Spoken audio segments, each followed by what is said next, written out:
Welcome everybody. We're going to go through all of the different pieces of gear that are in this lovely 41-piece monster that I have here, 41 instrument monster. And we're going to start with the drums. These are some of my favorite drums of all time. The main kit that you see here is Ludwig Keystone X, which are the shells are a combination of oak and maple. So it's a 5-ply construction. The outer two plies are oak, and the inner 3 plies form a core of maple. And then what they've done is they've cut the bearing edge to be 45 degrees on both sides so that it's even. So that actually when you put the heads on, the heads are actually touching the maple, not the oak. So the oak is only helping with the the primary sound you hear is the classic, is the classic maple kind of drum sound, but then the oak kind of helps add a little bit more, dark kind of body and resonance to the sound. I found these drums originally, or I found out about these drums originally when my drum teacher was teaching at a local shop here in Madison, Wisconsin, and just literally for one day, there was a set of these that was in the room that he taught in. They very quickly sold the set after that to somebody who wasn't me, but for that one day, he had this kit, and it looked phenomenal. Immediately, I walked in and I said, "What is that?" And he said, "Oh, that's a new drum set. You should." And then he said to me, "You should try it because you can't play too loud on this kit." I'm not entirely sure what he meant by that, but yeah, it always stuck in my head as being a kit that looked really cool and sounded amazing. And I would struggle to come up with a better combination of things for a musical instrument that you're going to be playing, both in people's ears and also when they watch you play it. I can't think of a better combination of things for a musical instrument. So the finish here, this is a wrap. It's called Mint Oyster Sparkle. So these are all Mint Oyster Sparkle drums.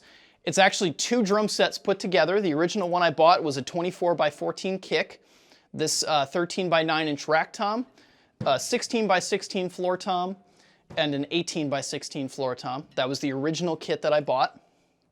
Again, that was not the kit that I played that day in lessons, but it was the kit that I found a couple of years later, one day when I walked into Guitar Center. Then after that, a couple of years after, farther down the line after that, I found the same kit, same shells, same finish. That was a 10x8 rack tom, a 12x9 rack tom, a 16x16 floor tom, and actually a 22x18 bass drum. And so I bought the second kit mainly for the 2 rack toms. My original plan was to have 5 toms, 10, 12, 13, 16, and then I was going to put the 18 here. But once I got all the drums and I was putting this whole thing together, I realized that it actually would probably look a little bit cooler, but also more importantly, it would sound better if I put the second, if I had the second 16 just tuned in between the 16 and the 18 that I already had, and then rather than having 6 toms at that point, 10, 12, 13, 16, 16, and the 18 over here, I was really trying to keep things as symmetrical as possible, and I had this 22-inch bass drum that I didn't really want to put it next to the 24 and do like an Alex Van Halen thing where he had 2 bass drums that were different sizes. I didn't really want to do that. So I decided, rather cheekily I think, to mount it as a floor tom. DW makes these little clips that are supposed to clip on the hoop of the bass drum for a cowbell. So I got 3 of them, and I hold floor tom legs instead of cowbell mounts. That's an idea I stole from Thomas Lang, and it allows me to mount a bass drum as a floor tom. So my last floor tom here is actually a bass drum, but it's a 22-inch floor tom, and they have this really nice, rich warm, dark, just body to them.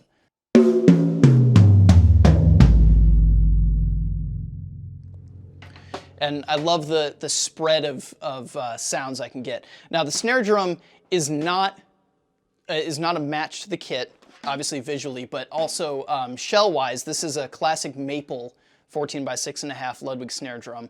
By the time I bought the first part of the Keystone kit, they had stopped making these shells, and especially they had stopped making this finish. So I couldn't get one that matched.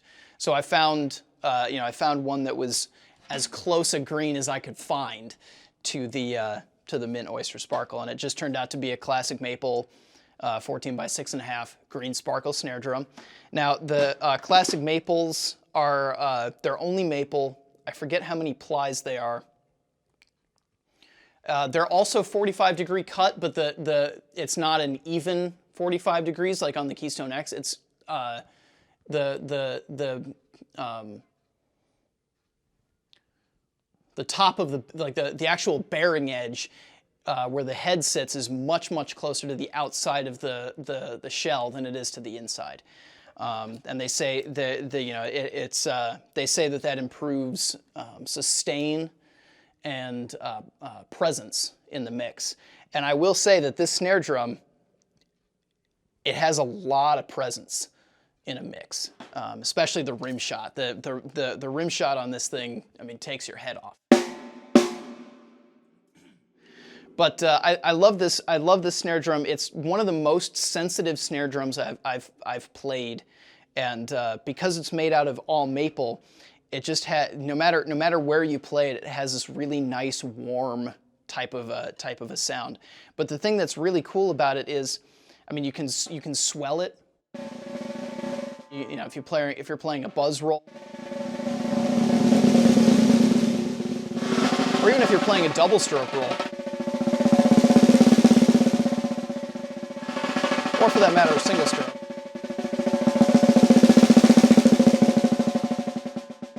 You know, no matter what sticking you're using, it's a really sensitive drum, and it has a whole bunch of different sounds you can get out of it.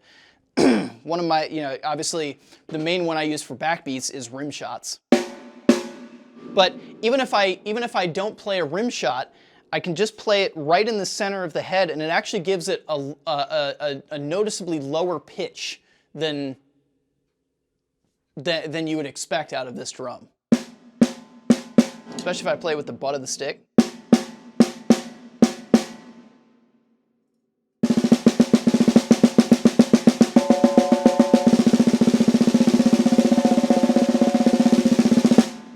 So you get a really good spread of sounds out of this drum. Now the other drum on this kit that I put on the kit initially just because it was kind of funny is this drum here. This is called a Trash Cat Thunder Echo drum. And for those of you that are wondering, yes, it is actually just a steel trash can with a gong bass drum head on it. They didn't, and also for those of you that are wondering, no, they did not cut the bottom of the trash can out. They actually left it in, which means that when you hit this drum, the first thing you hear is, stick hitting mylar.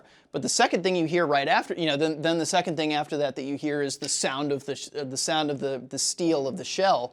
But then the third thing you hear is the bottom of the drum bowing in and out, and it really gives it this roaring type of sound.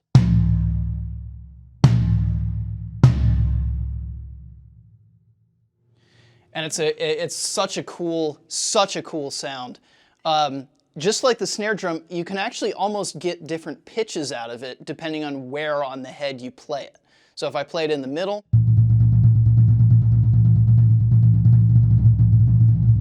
and then if I go towards the edge,